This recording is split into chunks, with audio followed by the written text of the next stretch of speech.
Hey everyone, today we are going to solve the LeetCode question minimum depth of binary tree.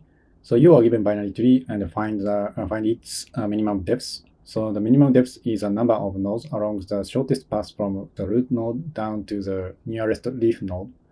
A leaf node is a node with no children. So let's see the example. So you are given this binary tree. Output is 2 because minimum depth should be here. So we have 2 nodes, so that's why output is 2 in this case. Okay, so let's write the code. I'll show you 2 ways to solve this question. And first of all, I use a depth first search. So if not root, so if current node is null, return 0.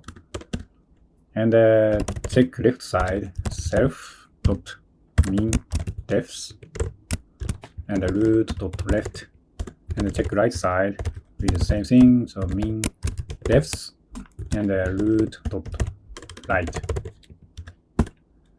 and then check if left equals 0. So we should return right plus 1. So if there is no right side, in the case return left plus 1. So if both side, we have both side, and in that case take a minimum depth left and right and plus 1. So yeah, maybe someone is confused. So especially here, so why we should return right plus 1 if left is null?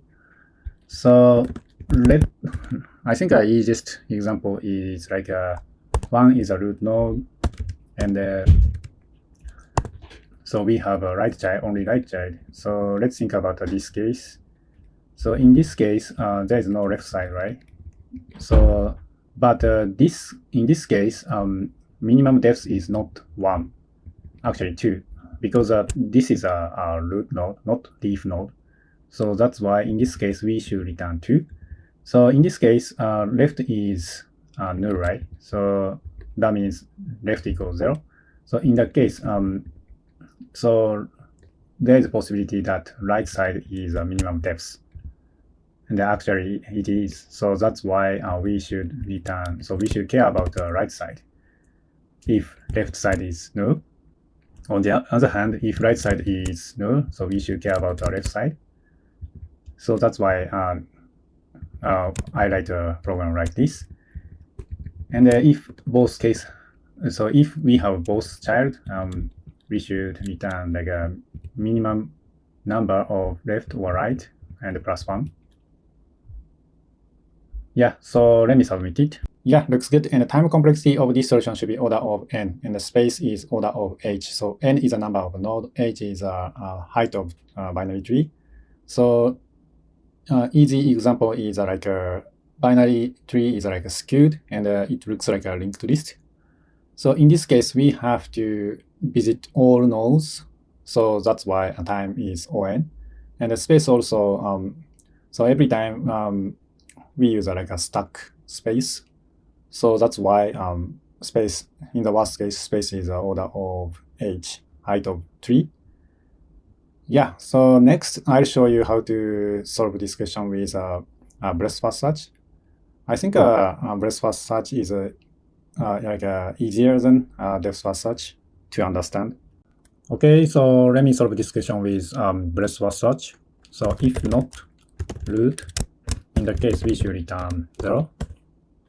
If not the case, so initialized queue, so I use dequeue, and queue dot append, and we have 2 data in the queue. So one is a current node and current depth.